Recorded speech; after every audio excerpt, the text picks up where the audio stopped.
विधानसभा निवडणुकीत आव्हाडांच्या जवळच्या व्यक्तीने त्यांच्या विरोधात निवडणूक लढवली. आता महापालिका निवडणुका तोंडावर असताना 23 वर्ष आव्हाडांसोबत असणाऱ्या त्यांच्याच मित्रांनी त्यांना आव्हान देत थेट झुटा जितेंद्र असं नामकरण केले.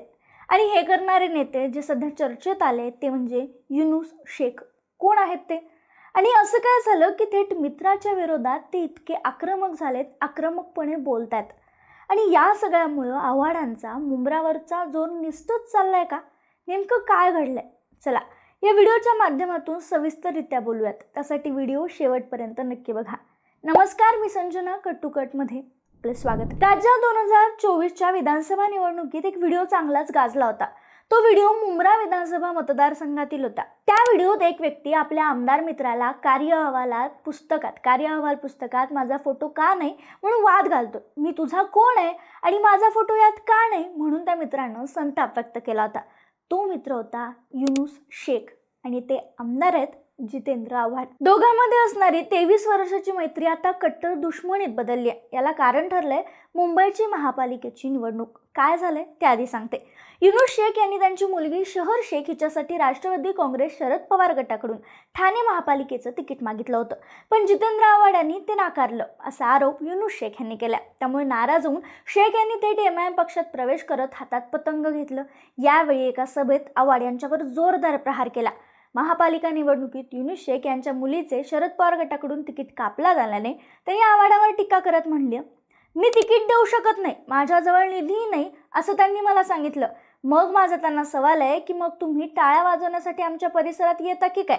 त्याचबरोबर प्रचार सभेतील भाषणादरम्यान युनूस शेख यांचा पारा चढलेलाही पाहायला मिळाला. त्या आव्हाडांना उद्देशून म्हणाले, मी तुझा 23 वर्ष जुना मित्र आहे, पण आजपासून तुला कोणीही जितेंद्र आव्हाड म्हणणार नाही. तुझं नाव आता झुटा जितेंद्र असं आहे. ज्या दिवशी माझं डोकं फिरेल त्या दिवशी तुझी मुंब्र्यात एंट्री बंद करून टाकेन. तुमच्या घराचं नाव नाद आहे, पण आमचा नाद करू नको, नाहीतर तुमच्या घरी येऊन पतंग उडवेन. अशा शब्दात त्यांनी आपला संताप व्यक्त केला. त्यांनी यावेळी वापरलेल्या शब्दामुळे तणाव देखील निर्माण झाला होता. मात्र यावर अद्याप आव्हाडांनी कोणतंही भाष्य केलेलं नाहीये. तसं पाहायला गेलं तर ही महापालिका निवडणूक आहे, पण यातून 2029 साठी आव्हाड यांना आव्हान निर्माण करण्यात येते. आव्हाड यांच्या मतदारसंघावर पकड आहे. ते 2009 पासून येथून निवडून येतात, पण आता जवळचा मित्र दुरावल्यामुळे मतविभाजनाचा फटका बसणार हे नक्की. आता ज्या जितेंद्र आव्हाडांना हा फटका बसणार आहे त्यांचा या मुंब्रावरचा होल्ड आणि त्यांची कारकीर्द थोडक्यात बघूयात.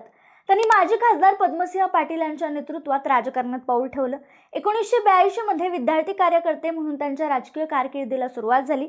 1996 मध्ये महाराष्ट्र युवक काँग्रेसचे अध्यक्ष म्हणून नियुक्ती झाल्यानंतर काँग्रेसमधून राजकीय प्रवास सुरू केला. पण शरद पवार काँग्रेसमधून वेगळे झाल्यानंतर ते देखील राष्ट्रवादी पक्षात सामील झाले. पक्षाच्या युथ विंगचे राष्ट्रीय अध्यक्ष पद त्यांनी भूषवले. 2002 मध्ये त्यांना विधान परिषदेवर संधी मिळाली. मार्च 2008 मध्ये त्यांना पक्षाने पुन्हा विधान परिषदेवर पाठवलं. 2009 मध्ये त्यांनी मुंब्रा कळवा विधानसभा मतदारसंघातून निवडणूक लढवली. शिवसेनेचे राजन किने यांचा त्यांनी पराभव केला. 15,000हून अधिक मतांनी ते निवडून आले. मे 2014 मध्ये आव्हाडांची मुख्यमंत्री पृथ्वीराज चव्हाणांच्या मंत्रिमंडळात वर्णी लागली होती.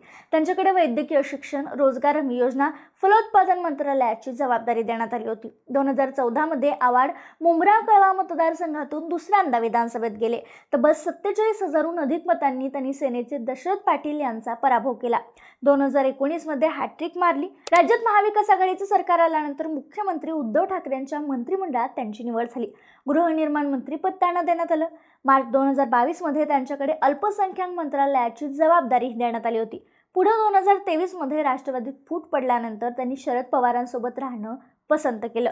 पक्षानं त्यांच्याकडे विरोधी पक्षनेता पदाची जबाबदारी दिली होती आणि प्रदोत पदही त्यांना देण्यात आलं होतं. त्यानंतर झालेल्या 2024च्या विधानसभा निवडणुकीत अजित पवार गटाला त्यांच्याच जवळचा एक कार्यकर्ता नजीम मुल्ला याला फोडण्यात यश आलं आणि याच नजीम मुल्लाचा 96,000 मतांनी पराभव करत आव्हाड चौथ्यांदा विजयी झाले.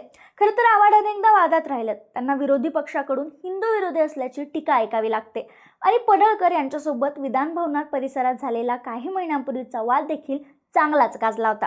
2024च्या निवडणुकीत जितेंद्र आव्हाड यांच्या पुस्तिकेवर जेव्हा प्रचार सुरू होता तेव्हा आपला फोटो न छापल्यामुळे नाराज झालेल्या अल्पसंख्याक विभागाचे नेते युनूस शेख यांनी त्यावेळी नाराजी व्यक्त केली होती.